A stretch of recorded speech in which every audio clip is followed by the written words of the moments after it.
All right, I think the Washington Commanders have a young player that is ready. I think a breakout is absolutely looming, and we are going to talk about exactly why I think that coming off the bye here. There's a player that I want you to look out for.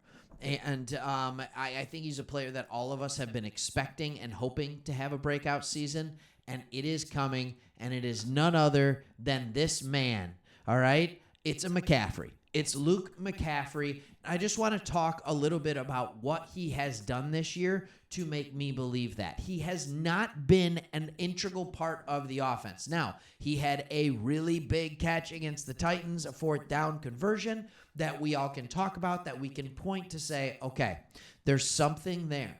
But it points to something more than that. It points to the level of trust that Jaden Daniels has in him.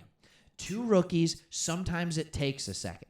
One of the things with this Washington Commanders receiving room, all right, Terry McLaurin's a stud. We know he's a stud.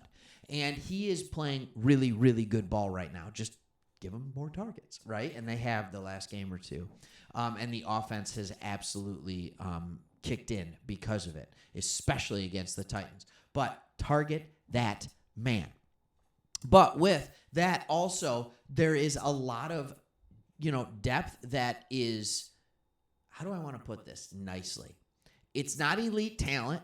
It's not phenomenal wide receivers, but there is a good amount of experience. Now, Luke McCaffrey does not have experience. He was a third-round pick. I think he was the 101st pick overall in this year's draft. He has 20 targets. If you want to see where that stacks up on this team, I did some stats. That is the fifth most targets per wide receivers. Just to be clear, that's not the fifth most targets on the team. So Terry McLaurin is first, as he absolutely should be, with 82 targets. He's turned that into 61 catches for 896 yards. That's pretty darn good. Like, we're not going to sneeze at that one, right? Noah Brown, 56 targets, 35 catches for 453 yards, 12.9 per. Zacchaeus, get down from there. Sorry, just Bible joke. All right, 38 targets, 27 catches. All these aren't bad. The completion percentage for all these is, other than Noah Brown, which is a little lower, is sitting around that 60-70% range. Diami Brown, that is not, 27 targets, 20 catches. So that's good. He's mostly an underneath think and dunk guy. Big speed. All right. And then you have Luke McCaffrey.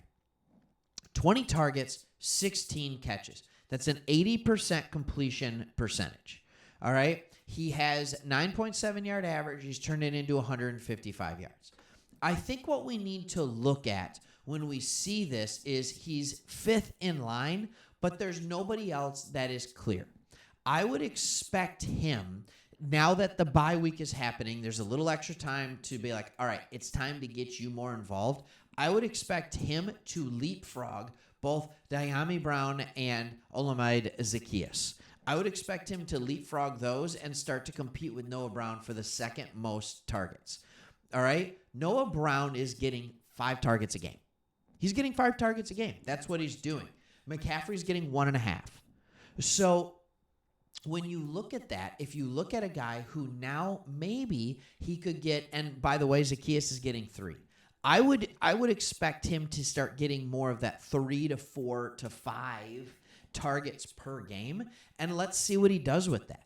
With an 80% completion percentage, if he's getting 4 or 5 targets a game, let's say he's getting 5 targets a game, now all of a sudden you're going to be looking at a guy who has 4 catches for 40 yards every single game. That is something that you would expect and hope from him going forward, and I think it just makes the other players even more dangerous because you have to pay attention to him. When you look at other little things, his separation on routes is very, very good. His separation on routes is very good. Particularly, and this is interesting to me, when people play press coverage on him. His separation on routes against press coverage is even better. This is unique to me. He went to Rice, all right? He transferred a couple of times, but he ended his career at Rice. He started as a quarterback and ended playing at wide receiver. He only played that for 2 years. This is only his third year playing wide receiver. Now, if you're going to transfer from one position to another, quarterback to wide receiver, you should have the most it's a good understanding because a quarterback knows what he wants his wide receivers to do from the get. But going out there, actually doing it, reading a defense, all of these things should be easier for him because he saw it from a QB position. But we can't act like this is a dude who has been playing wide receiver for the last decade, like most rookies have been. They played wide receiver a little bit in middle school, if that even counts. But they definitely played it in high school, and they definitely played it in college. Luke did not. So when you're seeing what he's doing, he is coming along nicely. But they are taking their time. All right, Cliff Kingsbury seems happy enough with the current dynamic. But I would imagine that coming out of the bye week, going against a Saints secondary that, quite frankly, isn't good, I would expect them to maybe push the ball McCaffrey's way just a little bit more. I think that's something that could absolutely happen. And when you look at the rest of this wide receiver room, all right, Noah Brown's playing well. He has proven that he can be there as the number 2. Other than that, it's Luke McCaffrey's to lose. He should be the next guy. He should absolutely be the next guy. And this is where I think sometimes the PFF rating system comes in, and it's like a 55.7 receiving grade. Absolutely not. It's just not true. It's not true. You don't catch 80% of your targets, have a good separation rating, and be one of the worst as far as grades go as a wide receiver. It's just not true. He's getting separation. He's catching it. He's not dropping the ball. Like, this is a guy that I think could be good. So here's my question for all the Commanders fans. All right, let's do a little blast from the past, but also let's talk about this. And I'm going to ask this at the beginning of a video in the future too, because I want to know this. All right, Washington Commanders, where they're located, right in DC. You're a Commanders fan. Who's your favorite college football team? I would just love to know.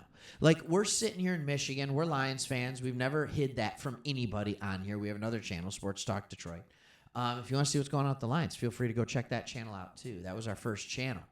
But if you're a fan of the Lions, I mean, there's like a 90% chance you're either a Michigan or Michigan State fan. It's really simple. All right, so who is it when you're the Commanders? Are you a Virginia fan? Are you Va-Tech? Like, there's so many colleges around there. Like, there's so many colleges around there, and I'm just wondering, like, who's the big fan? My grandfather, all right, was in Virginia. Him and his family. He was a Redskins fan. He loved Washington, and he was Va-Tech. So I always wonder, like, all right, what are the fandoms? What does that look like? All right, hey, thanks for watching. See you on the next one.